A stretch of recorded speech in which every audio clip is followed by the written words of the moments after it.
19:15 yang dimana lokasi kebakaran ada di atas kapal dengan nama Federal 2 jenis tanker.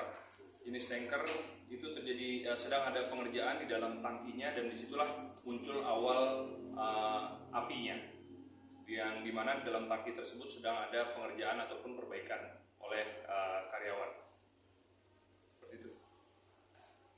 Kapalnya lagi di dalam laut atau lagi di dock? Oke, untuk kapal tersebut sedang dalam kondisi docking karena sedang ada perbaikan. Seperti itu. Berapa jumlah korban? Untuk korban yang sudah teridentifikasi, yang sudah terverifikasi oleh pihak rumah sakit dan juga pihak polisian, total ada 9 korban. Dari 9 tersebut 4 diantaranya meninggal dunia, lalu 4 mengalami luka bakar di tubuhnya dan 1 mengalami luka ringan di bagian kuping sebelah kiri.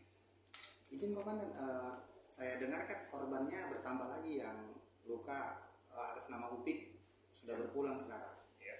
Jadi total 5 orang yang berpulang ya komandan. Untuk korban yang mengalami luka, tadi yang saya sampaikan bahwa ada 4 korban yang mengalami luka, 1 korban mengalami luka ringan, jadi total 5.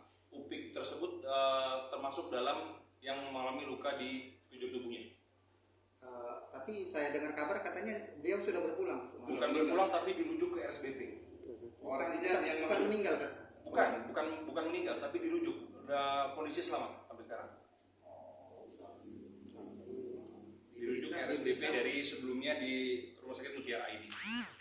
Jadi komandan, isu di lapangan bahwasanya ada juga korban yang belum ditemukan katanya. Ada 2 korban belum ditemukan. Ya. Ada. Gimana Baik. komandan? Jadi setelah ini kami akan terus, dari tadi malam pun kami terus berkoordinasi dengan pihak perusahaan, lebih tepatnya ke bagian safety, dengan identitas siapa saja korban yang ada di dalam, dan sampai sekarang kami belum mendapatkan informasi dengan adanya korban tambahan di luar 9 orang tersebut. Nama-nama korban yang sudah meninggal itu kemana izin?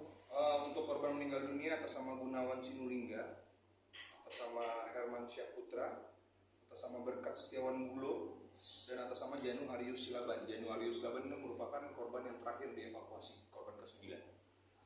Apakah mereka ikut subkontraktor atau seperti apa? Ya, mereka ini merupakan pekerja subkontraktor dari Menkon. Jadi kalau keterangan dari pihak Subkon itu kemarin gimana? Dari pihak perusahaan pertanggungjawabannya bagaimana? Untuk sampai sekarang kami belum mendapatkan klarifikasi maupun statement dari pihak perusahaan terkait dengan kejadian tersebut. Izin komandan, ini ada beberapa masyarakat juga tadi yang mempertanyakan ke kita soal kejadian itu kan itu sudah merenggut banyak nyawa, tapi sampai hari ini polisi lain dipertanyakan warga tidak ada dipasang di sekitaran lokasi PDSR. Bagaimana itu? Ya baik, jadi untuk terkait dengan prosedur polis lain ataupun prosedur setelah terjadinya suatu kejadian itu tadi malam laporan dibuat di Polres. Pihak keluarga sudah membuat laporan itu di Polres. Langsung ke Polres. Jadi untuk kelanjutan bagaimana penanganan dari pihak kepolisian itu dilangsungkan ataupun dilaksanakan oleh pihak Polresta Barelang. Berarti termasuk kalau kita mempertanyakan misalnya komandan yang sampai saat ini perusahaan masih melakukan operasi atau melakukan kegiatan di kawasan perusahaan, itu bisa saya tanyakan ke... Silakan tanyakan ke Polresta. Silakan tanyakan ke Polresta karena memang untuk proses penyelidikannya itu dilaksanakan di Polresta, termasuk pemeriksaan saksi-saksi. Ya, karena laporan dasarnya kita untuk melakukan pemeriksaan itu ada di laporan. Laporannya sudah dibuat dan itu dibuat di Polresta Barelang. Berarti ini masalah ini berarti diambil kendali dari Polres. Betul sekali. Untuk insiden ini diambil alih oleh Polresta Barelang.